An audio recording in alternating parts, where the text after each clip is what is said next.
A government contractor accused of illegally obtaining classified material is due to appear in a federal court today for a detention hearing. The contractor was identified as a Navy veteran who works for the Pentagon. He's alleged to have been collecting information related to a foreign country.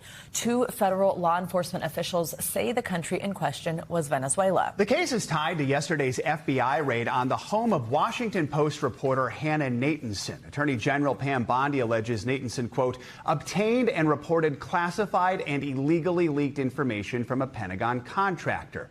But the paper says Natanson was not the target of the investigation and has not been charged with any crime. This case is raising concerns about the constitutional protections of the free press. NBC News senior justice reporter Ryan Riley joins us now, along with our legal analyst Danny Savalos. Good morning to both of you. Thanks for being with us. Ryan, I will begin with you, and let's start on that raid. Tell us a bit about Natanson and her work.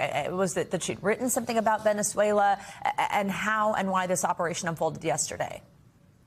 Yeah, she wrote a story actually that explains, I think, a lot of the background for this. She wrote a piece about how she became the government whisperer, essentially, for the Washington Post, because she had posted on Reddit some of her signal contact information, and ended up getting hundreds, over 1,000, in fact, contacts from federal government workers, and was in communication with a lot of them frequently. And because of the way Signal works, it's end-to-end encrypted, meaning that you can only get the content of the information by having the physical phone. So while in the past there's been Justice Department scandals over DOJ seizing information that's either on the cloud or they get from third parties, in this instance, this is a real sort of red line, because you're talking about physically going into and searching a journalist's home, and that's what had to happen here. But that's what happened here. But the content of that information, I think, is like the important part there, because the only way to get that information would be to do these sort of physical